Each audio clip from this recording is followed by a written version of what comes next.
تو میں کہا کرتا ہوں چلے ٹھیک ہے، تنقید ایک آدھا بھی ٹھیک ہوتی ہے، اگر شاعری اتنی آسان ہے تو آپ ہی کر کے دکھاؤ۔ کہہ دینا تو بات، کہہ دینا تو آسان ہے، لیکن اسے کر جانا یہ مشکل کام ہے۔ وہ لوگ جو بڑے فصیح و بلیغ تھے، بات کرنا جانتے تھے، انہیں سلیقہ آتا تھا، یعنی نجاشیہ سے بادشاہ کے پاس پہنچ گئے اور جا کر کے اسے دلیلیں دی اور پھر طریقہ کار، طریقہ واردات پر اختیار کیا، جو نیچے لوگ تھے وہ سب کو تعارف لیے، قائل کر لیا، باتیں سنا لی، کہانی یاد کر لی، دیکھو جی جو ہمارے باپ دادا کو گمراہ ہے، دیکھو جی جو ہمارے بڑوں کے بارے میں کہے کہ وہ ٹھیک نہیں تھے۔ منظم طریقے سے یاد کر کے باتیں لوگوں کو پہنچانا، بڑا بات کرنے کا سلیقہ جانتے تھے۔ ان لوگوں کے بیچ محبوب نے قرآن پڑھا ہے اور حضور امی ہے۔ سبحان اللہ۔ سرکار کسی کے شاگرد نہیں ہے دنیا میں، اللہ سے پڑھا، امی ہے، انہوں نے کبھی کسی مکتب میں جا کے دیکھا بھی نہیں۔ جب انہوں نے کہا نا کہ آپ ایک ہوتی ہے کسی بندے کا کچھ بنانا، ایک ہے رب کی تخلیق، ان میں فرق پڑا ہے۔ چونٹی بڑی ہوتی ہے کہ ٹرین؟ اللہ خیر کرے، ایک دن تجربہ کرنا بیٹھا ایسے نہیں، مسجد میں مجھے نہیں جا سکتی۔ ٹرین بڑی ہوتی ہے کہ چونٹی؟ ٹرین ہی بڑی ہوتی ہے نا، تو انسانوں نے ٹرین تو بنا دیا، چونٹی نہیں بنا سکتے۔ اللہ اکبر۔ یہ ٹیوب لائٹ بڑی ہے کہ جگنو؟ مطلب یہ تو بنا لیا، جگنو نہیں بنا سکتے، اس لیے کہ جو رب نے بنایا ہے وہ بندے بنا سکتے ہیں؟ انہوں نے کہا آپ آیات اپنے پاس سے بنا بنا کے لاتے ہیں، تو رب کریم نے فرمایا محبوب ان سے فرما دینا بھائی کنتم فی ریب مما نزلنا علی عبدنا فأتوا بسورۃ من مثلہ۔ سبحان اللہ۔ اگر تمہیں اس میں کچھ شک ہے نا کہ ہم نے اپنے بندہ خاص پہ نازل کیا ہے، تو اس کی مثل ایک آیت تم بھی بنا کے لاؤ۔ ایک دو تین کو چیلنج نہیں، وَقُوا شُهَدَاءَكُم مِّن دُونِ اللَّهِ، اللہ کو چھوڑ دو، اور اگر تفصیل والا کرو تو اللہ والوں کو چھوڑ دو، اہل ایمان کو چھوڑ دو، باقی ساری دنیا کے کافر اکٹھے ہو جاؤ، ایک آیت اس کی طرح کی قرآن مجید کی طرح کی بنا کے لاؤ، ان کنتم صادقین، اگر تم سچے ہو۔ اگر وہ ایک آیت بنانے کے قابل ہوتے تو قرآن پاک کے مقابلے کی تو آیت لے کے آتے، بدل میں تلواریں لے کے نہ، ان کے پاس دلیل ختم ہو گئی، قرآن مجید کا مقابلہ کر سکے تو خود بھی قرآن نے کہہ دیا فَإِن لَّمْ تَفْعَلُوا فَلَن تَفْعَلُوا، اگر تم ایسا نہ کر سکے اور تم کر سکتے بھی، تم کر ہی نہیں سکتے، سوال ہی نہیں پیدا ہوگا۔ میں کس طرح آپ سے یہ بات عرض کروں، یہ جو ہمارے پاس نبی پاک علیہ السلام کا موسیٰ تھا، ہمارے ہاتھوں میں دیا گیا، قرآن مجید مسلمانوں کی بڑی آبادی ہے جسے قرآن مجید دیکھ کے بھی صحیح پڑھنا نہیں ہے۔ اللہ اکبر۔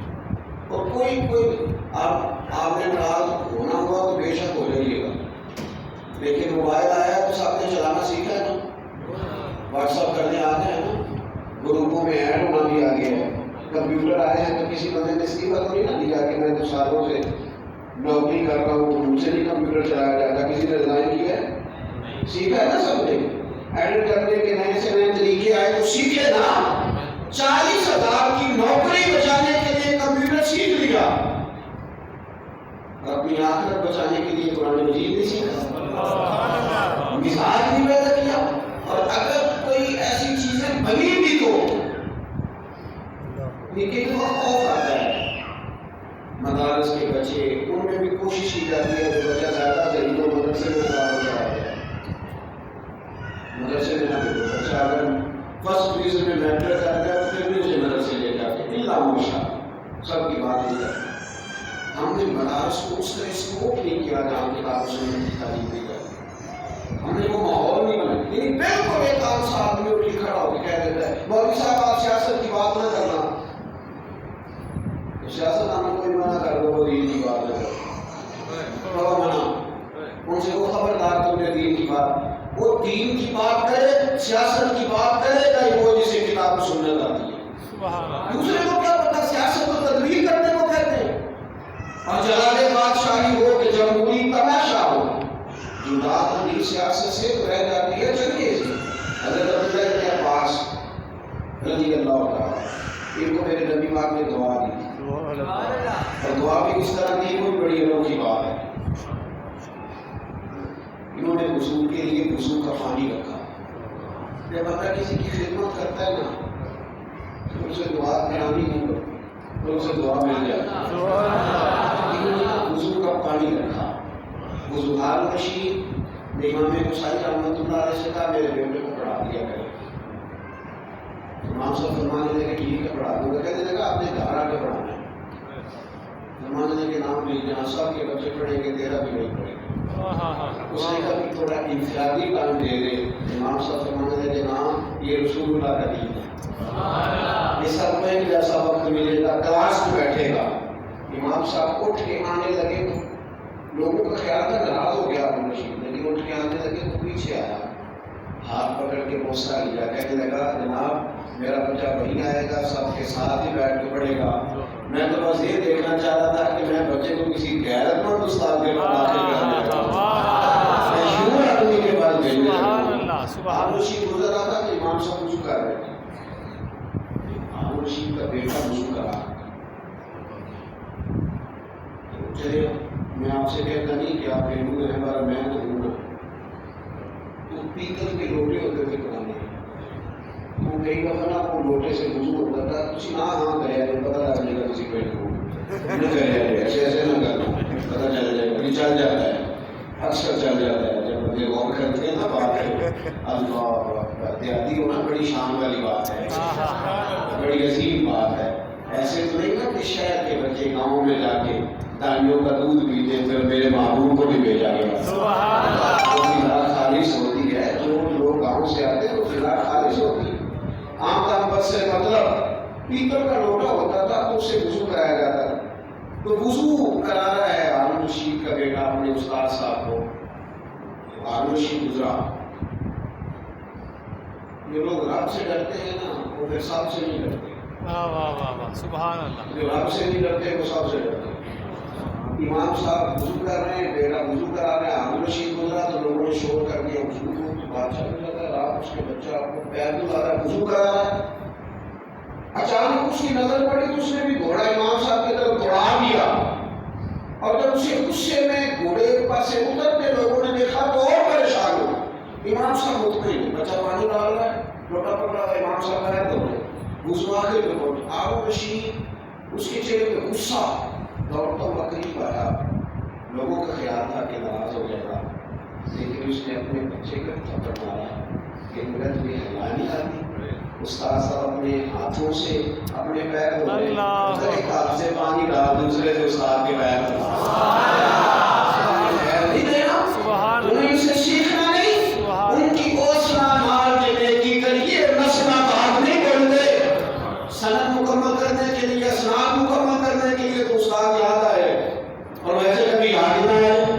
یہ کیا بات ہوئی؟ مگر یہ عنوان نہیں.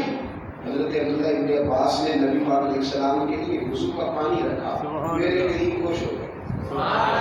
میں بلاد یہ انداز آپ کا نیاز پانی کس نے رکھا ہے؟ حضرت عبداللہ ابن عباس نے. بس بات بننے, اجابت کا جوڑا, عنایت کا سیرا, دلہن بن کے نکلی دعائیں محمد. اور اجابت نے جھک کر گلے سے لگایا بڑی ناز سے جب دعائیں محمد صلی اللہ علیہ وسلم.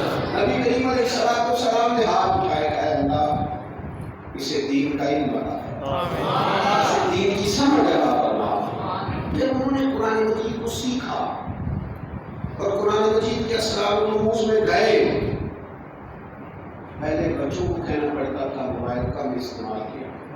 اب تو میرا دل کرتا ہے والد سے کہوں کہ تھوڑا موبائل چھوڑ, تو گھر آیا ہے میرے بچے تجھ سے کوئی بات کرنا چاہتے تو والد کو کہہ دیں جو کون 2.5 گھنٹے جھکی رہی اور بعد میں وہ اتنا ٹائم ہو گیا.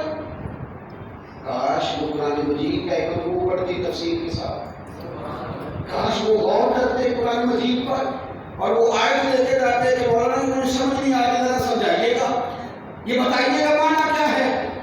حضرت عبداللہ ابن عباس نے تفکر کے ساتھ قرآن مجید کو سمجھا. جب کبار صحابہ کی میٹنگ ہوتی تھی نا, بڑے بڑے لوگ بیٹھے تھے اور سیاسی مشاورت ہوتی تھی, حضرت عمر فاروق حضرت عبداللہ ابن عباس کو اگلی صفوں میں بٹھاتے تھے. لوگ کہتے حضور یہ 41 زلفوں والا نوجوان ہے, آپ سے سب سے آگے کیوں بٹھاتے ہیں؟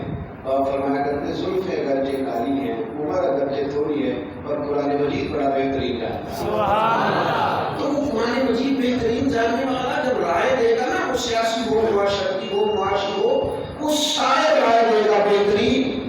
میں بات کرنا چاہ رہا ہوں، غور کریں۔ ایک حضرت عمر نے چاہا کہ میں لوگوں پر واضح کروں کہ حضرت عبداللہ ابن عباس کو میں کیوں قریب بٹھاتا ہوں۔ حضرت عمر تمام صحابہ کے بیچ بیٹھ کے فرمانے لگے، یار میرا دل کرتا ہے ایک آیت کی تفسیر ہے ایک دوسرے سے جانے کی، سبحان اللہ۔ ایک سورہ مبارکہ کی تفسیر نہ جانے کا کہیے۔ حضرت عمر کہنے لگے یہ جو سورہ مبارکہ فتح مکہ پہ آئی ہے، اذا جاء نصر اللہ والفتح، سبحان اللہ۔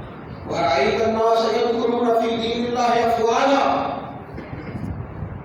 اس کا کیا معنی ہے؟ کہ جب اللہ کی مدد آ گئی، فتح حاصل ہو گئی، پھر آپ دیکھیں گے لوگ فوجوں کی فوجیں دین میں داخل ہو رہے ہیں، فسبح بحمد ربک واستغفر، آپ اپنے رب کی تسبیح کریں، اس کے لیے استغفار کریں، حمد کریں، اس کی، اس کا کیا معنی ہے؟ ہر ایک نے اپنے نظام کے مطابق تفسیر بیان کی اور ٹھیک بیان کی۔ اب جب سب بات کر چکے تو حضرت عبداللہ ابن عباس کی طرف جناب عمر نے توجہ کی، فرمایا آپ بتائیں کہ یہ سورہ نصر کی تفسیر کیا ہے؟ حضرت عبداللہ ابن عباس بولنے سے پہلے وہ بعضوں کا ایسا ہوتا ہے کہ ایک کا رونا دقت تاریخ آ جاتا ہے، یا شدہ تعمیر ہونا کرنا بنا بولن نہیں منظوری، یا شخص سدا ہی ہوتا رہتا ہے، پاوے وصل ہوئے تھے پاوے دوری۔ حضرت عبداللہ ابن عباس وہ پڑھے اور کہنے لگے حضور یہ سورہ مبارکہ اس میں اشارہ ہے نبی پاک کے وصال کی طرف، اس میں اشارہ ہے کہ اب سرکار کا وصال ہو گیا، اب محبوب پردہ فرمائیں کیونکہ کام مکمل ہو گیا، مدد آ گئی، فتح حاصل ہو گئی، اس میں اشارہ ہے۔ حضرت سیدنا عبداللہ ابن عباس نے جب یہ تفسیر بیان کی نا، پہلے بھی بیان کی جا رہی تھی لیکن جب انہوں نے بیان کی نا تو پھر جنہاں کے دل پر جانی بھی چڑھ کون روگے پھر تھوڑا، یہ سب لوگا کا دوست محمد جس کا نام بچھوڑا، اب سب کی آنکھیں آنسو برسانے لگی، اب رنگ کوئی اور ہی ہو گیا۔ یہ قرآن مجید کا اثر تھا کہ وہ لوگ بیٹھتے تھے تو ان کی مجلسیں بھی قرآن مجید کے مفاہیم کے ساتھ آراستہ ہو گئی۔ ہمارا یہ مسئلہ بن گیا ہے، میں نا دیکھتا ہوں اسکولوں کے باہر لوگوں نے نا انگریزوں کے اخبار لکھے، میں پوچھتا ہوں اس قوم کو قرآن پاک سارا یاد ہو گیا، احادیث ساری یاد ہو گئی، پھر چشتیہ سلسلے سے تعلق رکھنے والے بزرگ تھے، ان سے ایک دفعہ ایک صاحب نے پوچھا کہ آپ کے یہاں سیما کا کیا حال ہے، والی کے بارے میں آپ کیا فرماتے ہیں؟ سننے مجھے وہ تو جائز نہ جائز کی بات پوچھ رہا تھا لیکن انہوں نے کمال جواب دیا، کہنے لگے میں اپنی قرآن پاک پڑھنے سننے سے فارغ نہیں ہوا، یہاں سے فارغ ہو جاؤں پھر کچھ اور بھی کروں گا، پہلے مجھے یہ تو کہنے لگے اسی کا ذائقہ نہیں ختم ہوتا، اسی کا سرور ہی ختم نہیں ہوتا۔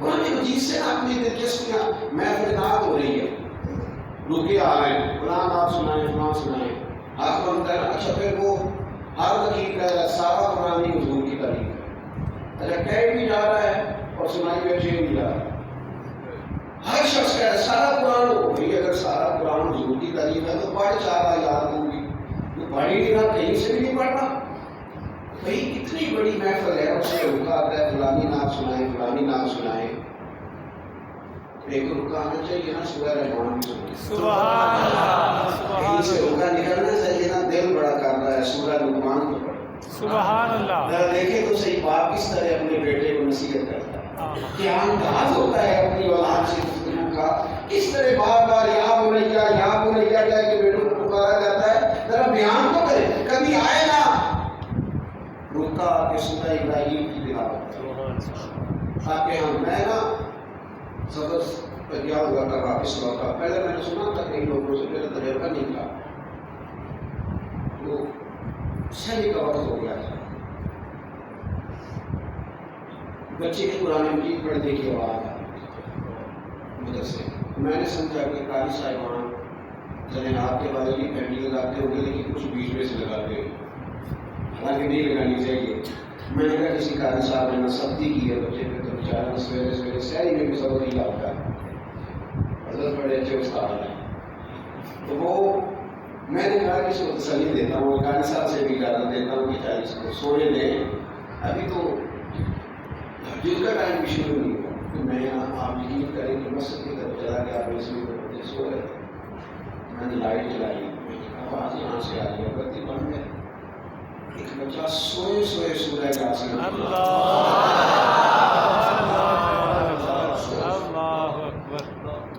میں نہ میری بس یار کیوں بھی ہوتا ہے. جو بندہ سارا دن سائیکل چلائے وہ خواب میں بھی سائیکل ہی چلاتا ہے, جو سارا دن کام کرے وہ خواب میں بھی, تو وہ کہیں بیچارہ کمزور ہوگا میری طرح کا. تو سارا دن سورہ ابراہیم یاد کرتا ہے. پہلے میرا دل کی ایسے جگہ ہو, پھر میں نے کہا اس طرح کے خواب روز نہیں آتے. خواب میری بیچ آیا ماہی تے میں گال میں ماری باما دادی ماری رکھ بھی نہ کھولا کتے پھر بھی چڑھنا جاواں. میں نے کہا اسے کیا دے دو کلمۃ مشاجرۃ طیبۃ, اسے پڑھ دے ماں اس کو ابراہیم پڑھ. میرے عزیز قرآن پاک سے اپنی دلچسپی پکا لفظ تھا. میں نے تو اپنی دادی سے بھی سنا, دادا سے بھی سنا, اماں سے بھی سنا, ابا سے بھی سنا دیہات میں. وہ تو خالی نماز کہتے نہیں تھے, کہتے تھے میں نماز پڑھی پھر میں سبق پڑھا. میں نماز سبق تو ایسے ہی تھا جی, نماز سبق تو کون سا سبق تھا, یعنی 60 سال کا باپا ہے وہ آج بھی سبق پڑھ رہا ہے قرآن پاک, وہ طالب علم بھی بنا ہوا ہے, وہ آج بھی سبق ہی کہہ رہا ہے. اللہ کہے کہ ہم بھی نماز سبق پڑھے بن جائیں, ہم بھی نماز سبق پڑھے بن جائیں, تھوڑی دلچسپی پیدا کریں. اور یہ باقی بے موسم مطالعہ ہے کہ جہاں پابندی سے ترجمہ قرآن مجید کی کلاس ہوتی ہے, اخلاقی تعاون کریں ان جگہوں کے ساتھ. اخلاقی یعنی اس کا ابلاغ کریں, دوسروں کو پیغام دیں. بعضوں کا تسلسل بعضوں کا قائم نہیں رہتا, وہ ایک دوسرے کو تازہ رکھنا پڑتا ہے, کہنا پڑتا ہے, اپنے آپ کو بھی بار بار تازہ کرنا پڑتا ہے. اپنی جذبات کو تازہ کریں, دوسروں کو دعوت دیں, اور جہاں بھی اس قسم کے خوبصورت دسترخوان سجے وہاں ضرور شرکت کریں. اللہ کی بارگاہ میں دعا کرتا ہوں کہ دوران گفتگو کہیں بھول گیا ہوں تو اللہ تعالیٰ مجھ سے درگزر فرمائے اور ہماری حاضری کو قبولیت کا درجہ عطا فرمائے. وما علینا